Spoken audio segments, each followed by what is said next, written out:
Граѓаните да се заштитат од директно изложување на сонце, да конзумираат лесна храна и пијалоци, да обрнат внимание на подготвувањето и конзумирањето на храната, да внесуваат поголема количина течности, најдобро обична вода и да избегнуваат алкохолни пијалоци. Ова се дел од општите препораки на кои укажа Институтот за јавно здравје на Република Македонија за заштита од високите температури. Да се избегнува излегување и тешка физичка работа, тоа важи за сите и за помладите од 10 до 17 часот.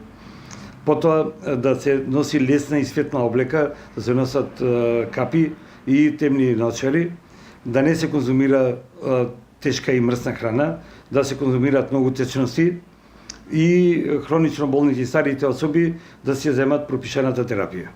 Најзасегнати пациенти од зголемувањето на температурите се болните со хипертензија, срцеви болести, бронхијална астма, хроничен бронхитис, обструктивна хронична пнеуматопатија, дијабетес, инсуфиценција на бубрезите, ментални и нервни болести. Можни се гастроинтестинални инфекции и интоксикации со храна. Токму поради тоа лекарите со препораки да се внимава при изборот на храна. Најбезбедно за купување од маркетите.